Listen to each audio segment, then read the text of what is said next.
আসসালামু আলাইকুম। আমি ডক্টর মিথুন। আজকে টপিক নিয়ে আলোচনা করব। আর সেটি হচ্ছে লিচুর সিজনে আমরা প্রায় নিউজে দেখি অনেক বাচ্চারা খালি পেটে লিচু খাওয়ার পর মারা যাচ্ছে। আসলে মেডিকেল সায়েন্স এটাকে কী বলে?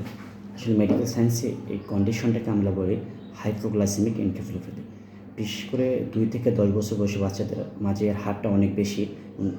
এই যারা বিশেষ করে এই বয়সের বাচ্চারা কাঁচা লিচু খায়, বিশেষ করে খালি পেটে অথবা যে বাচ্চাটা রাতে ঠিকমতো খাবার খায়নি তারপর সে লিচুটা খাচ্ছে, এই কাঁচা লিচু বা আধা পাকা লিচুতে একটা টক্সিন থাকে, প্রাকৃতিক টক্সিন, তার নাম আলফা গ্লাইসিন।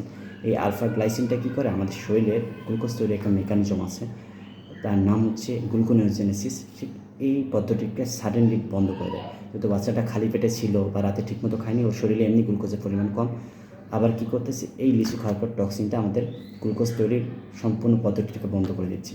ফলে সাডেনলি শরীরে নাটকীয়ভাবে গ্লুকোজের পরিমাণ কমে যাচ্ছে, যেটা ডায়াবেটিস রোগীদের হয়, আমরা হাইপোগ্লাইসেমিয়া বলি। আমরা জানি ব্রেনের প্রধান খাদ্য হচ্ছে গ্লুকোজ, ফলে কী হবে, গ্লুকোজ একদম শরীরে থাকবে না।